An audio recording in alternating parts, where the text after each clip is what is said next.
Hamas के समर्थन के कारण अब हूतियों को मुसीबतों का सामना करना पड़ रहा है। इजराइल ने कई ओर से घेरकर हूतियों के ठिकानों पर जबरदस्त बमबारी की है और कई बंदरगाहों को निशाना बनाया है।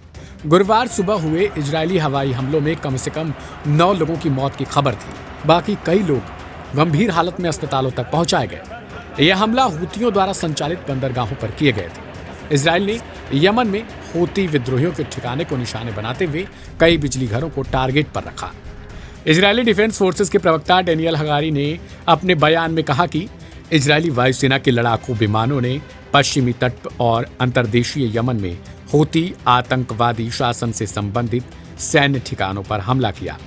पिछले साल से हूती आतंकवादी शासन इजराइल राज्य और इजराइल नागरिकों पर हमला करने के लिए ईरान के निर्देशन और आर्थिक सहायता के साथ ही इराकी मिलिशिया के सहयोग से काम कर रहा है। हमारी ओर से किए गए हमलों ने हूती आतंकवादी शासन को सबक सिखाया, जिससे उसे क्षेत्र में ईरानी हथियारों की तस्करी समेत सैन्य और आतंकवादी उद्देश्यों के लिए लक्ष्यों का शोषण करने से रोका जा सके। आईडीएफ जहां भी आवश्यक होगा, इजराइल राज्य के नागरिकों के लिए सभी खतरों के खिलाफ कार्रवाई जारी रखने के लिए प्रतिबद्ध है। इधर इसे लेकर इजिप्ट में चल रहे मुस्लिम देशों के समिट में ईरान इजराइल पर बुरी तरीके से भड़क गया। ईरान के राष्ट्रपति पेजेस्कियान नेतन्याहू पर बुरी तरीके से भड़के हुए नजर आए।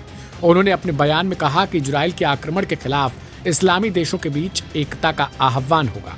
यमन पर हुए अटैक को लेकर ईरानी राष्ट्रपति ने कहा कि यह हमला आम नागरिकों को निशाना बनाते हुए किया गया है और इस हमले की जितनी निंदा की जाए उतनी कम है।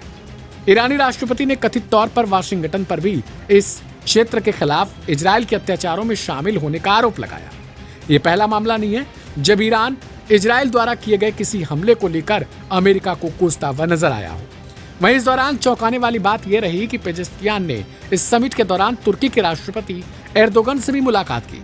इस दौरान दोनों देशों ने एक दूसरे के सहयोग बढ़ाने पर भी बातचीत की और साथ ही क्षेत्रीय समझौतों के लिए भी आगे की रणनीति पर काम करने के लिए सहमति व्यक्त की। ईरानी राष्ट्रपति ने सीरिया के ताजा हालातों पर भी एर्दोगन से चर्चा की, जो कि हाल ही में बशर अल असद सरकार का तख्ता पलट होने के बाद से सीरिया में पूरी तरीके से मामला ठप पड़ चुका है।